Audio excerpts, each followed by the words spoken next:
महाराष्ट्राच्या दक्षिण काशीमध्ये वसलेलं असं एक शक्तीपीठ, जिथे लाखो भाविकांची श्रद्धा दररोज नतमस्तक होते, जिथे देवीच्या दर्शनाने मनाला मिळते एक वेगळीच शांती.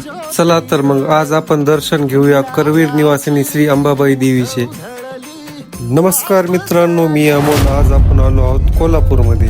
कोल्हापूर शहराच्या मध्यभागी स्थित असलेलं श्री महालक्ष्मी मंदिर हे महाराष्ट्रातील 3.5 शक्तिपीठांपैकी एक मानलं जातं. करवीर निवासिनी अंबाबाई ही भक्तांच्या श्रद्धेचं आणि विश्वासाचं केंद्र आहे. सुमारे 1000 वर्षाहून अधिक इतिहास लाभलेल्या या मंदिराची वास्तुकला ही हेमाडपंथी शैलीची असून दगडात कोरलेली अप्रतिम शिल्पकला प्रत्येकाला मंत्रमुग्ध करून टाकते.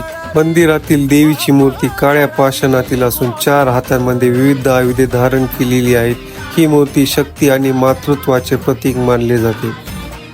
या मंदिराचे आणखीन एक विशेष आकर्षण म्हणजे किरणोत्सव. वर्षातील विशिष्ट दिवसांमध्ये सूर्यकिरणे थेट देवीच्या मुखावर पडतात. हा अद्भुत सोहळा पाहण्यासाठी हजारो भाविक येथे गर्दी करतात. मंदिर परिसरामध्ये फिरताना घंटानाद, मंत्रोच्चार आणि भक्तिमय वातावरण मनाला एक वेगळीच ऊर्जा देतात. प्रत्येक पावला गणित जाणवते ती देवीची दिव्य उपस्थिती आणि आशीर्वाद. कोल्हापुरात आलेला प्रत्येक भाविक हा अंबाबाईच्या चरणी नतमस्तक होतो आणि आपल्या जीवनातील सुख, शांती आणि समृद्धीसाठी प्रार्थना करतो. श्रद्धा, भक्ती आणि इतिहास यांचा सुंदर संगम म्हणजे कोल्हापूरची अंबाबाई. तुम्हाला या दिव्य अनुभव घ्यायचा असेल तर एकदा नक्की भेट द्या करवीर निवासिनी अंबाबाईच्या दरबारात.